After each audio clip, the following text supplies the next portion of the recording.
সুপ্রিয় ভিউয়ার্স, আসসালামু আলাইকুম। আমি ইউনুস মাহমুদ। আজকে আপনাদেরকে দেখাবো কিভাবে রস সংগ্রহ থেকে শুরু করে মিঠাই তৈরি করা হয়। না টেনে দেখুন পুরো ভিডিওটুকু। খেজুর গাছের প্রজেক্ট 2-2.5 কিলোমিটার দূরে হওয়ায় খুব ভোরেই রওনা দিতে হয় আমাদের।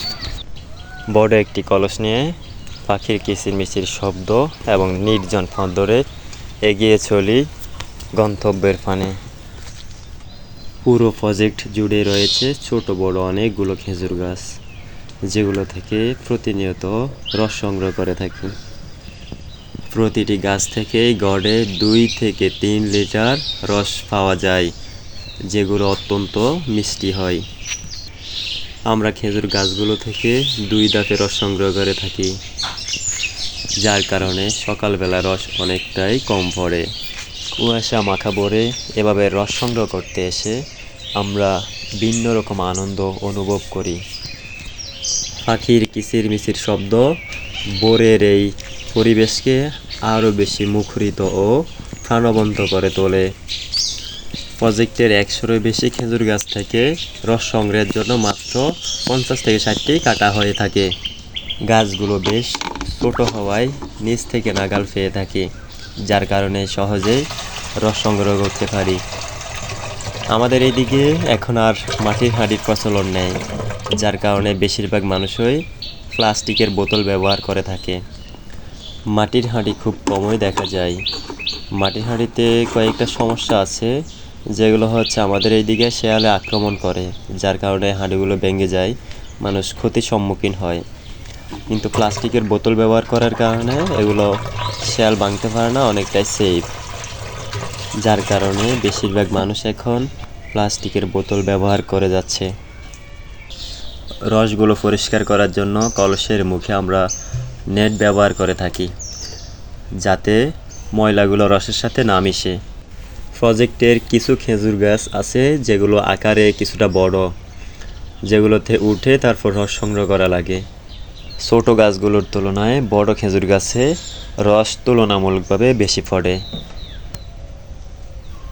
প্রতিদিন আমরা 3 থেকে 4 কলস রস সংগ্রহ করে থাকি, যেগুলোতে সর্বমোট 60 থেকে 70 কেজির মতো আমরা রস পেয়ে থাকি। আমাদের এদিকে রসের বর্তমান দাম হচ্ছে 1 হাঁড়ি 150 টাকা, যেগুলোতে 4 কেজির মতো রস হয়। আমি এবং আমার আব্বা দুজনেই এই রসগুলো প্রতিনিয়ত সংগ্রহ করি। মাঝে মাঝে আমার ছোটো ভাই চলে আসে। রসের গুণগত মান যাতে ভালো থাকে, আমরা রস সংগ্রহের পর প্লাস্টিকের যে বোতল আছে সেগুলোকে ভালোভাবে ধুয়ে নিই, যার কারণে রসগুলো টক হয় না। শীতের সকালবেলা কুয়াশা মাখা ভোরে রস সংগ্রহের কাজগুলো আমরা খুব দারুণভাবে উপভোগ করি। যারা শহরে থাকে তারা খুব কাছ থেকে এই মুহূর্তগুলো সহজে উপলব্ধি করতে পারে না। মহান রব্বুল আলামিনের কাছে শুকরিয়া আদায় করি, যিনি আমাদেরকে সুন্দর এই পরিবেশের মধ্যেই বড় করেছেন। প্লাস্টিকের এই বোতলগুলো যেন সেফ থাকে, সেজন্য পরিষ্কার শেষে এগুলোকে খুঁটির মধ্যে রেখে দেওয়া হয়। রস সংগ্রহ শেষ, এবার আমার বাড়ি যাওয়ার সময় এসেছে। এইদিকে আমার আব্বা 2 কলস নিয়ে বাড়িতে চলে যাচ্ছে। আমার যাওয়ার সময় এসেছে, তাই আমি আমার কলস নিয়ে রওনা দিচ্ছি। বলতে হয় আমার এই কলসে কিন্তু 20 থেকে 22 কেজির মতো রস ধরে আর কি, অনেকটাই ওজন বলা চলে। এই রসের কলস মাথায় নিয়ে আমাকে 2-2.5 কিলো পথ পাড়ি দিয়ে সরকারি বাগান, এই বাগানের মধ্যে দিয়ে আমরা আসা যাওয়া করি। এই পথ পাড়ি দিয়ে আমাদেরকে আসতে হয়, বাড়িতে যেতে হয় রস নিয়ে। যে জায়গায় আমাদের প্রজেক্ট এবং আমরা আসা যাওয়া করি, এটি হচ্ছে সরকারি একটি বন। এই বনের মধ্যে আমাদের প্রজেক্ট, সেই প্রজেক্টে খেজুর গাছ। আমাদের এই বনের সৌন্দর্য দেখলে অবাক হয়ে যাবেন। এই যে সামনে যেগুলো দেখছেন, এই বনে বেশিরভাগ হচ্ছে কেওড়া এবং গেওয়া গাছ, আর অনেকগুলো গাছ আছে। এটি হচ্ছে তাওয়া, যেটাতে রস থেকে মিঠাই তৈরি করা হয়। বাড়িতে আমরা রসগুলো এনে প্রথম ছেঁকে নিই আবারও, যাতে ময়লা না থাকে।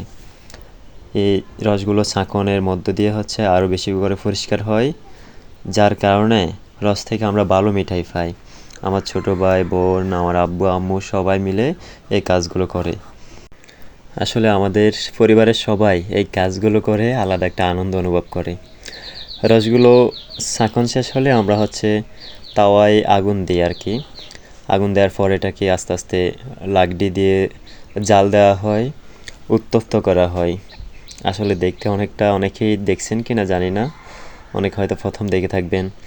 তাওয়ার মধ্যে যে রসগুলো আছে জাল দেওয়ার ফলে ধীরে ধীরে এগুলো মিঠাইতে পরিণত হয়।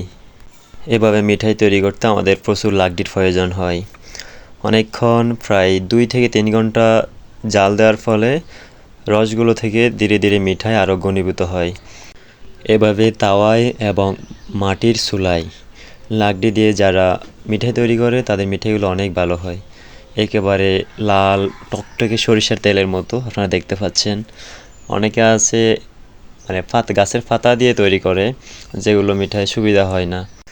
নির্দিষ্ট সময় পর যখন রস থেকে মিঠাই হয়ে যায় এভাবে তাওয়াটা নামিয়ে নেওয়া হয়। তাওয়া নামানোর পরে গরম গরম ধোঁয়া ওঠায় মিঠাইগুলো আবারও ছাঁকন প্রক্রিয়ার মাধ্যমে পাত্রে রাখা হয়। প্রতিদিনকার রস অনুযায়ী আমরা নির্দিষ্ট পরিমাণ মিঠাই পাই। আমাদের দ্বীপ হাতিয়ায় এভাবে প্রতিদিন রস থেকে মিঠাই উৎপাদন করা হয়। মিঠাইয়ের চাহিদা ভালো থাকায় আমাদের দ্বীপ হাতিয়া থেকে প্রতিদিন দেশ এবং দেশের বাইরে এই মিঠাইগুলো রপ্তানি হয়ে থাকে। রস থেকে মিঠাই তৈরির আজকের এই ভিডিওটুকু পুরোপুরি দেখার জন্য আপনাকে অসংখ্য ধন্যবাদ। আমার চ্যানেলের সাথেই থাকবেন।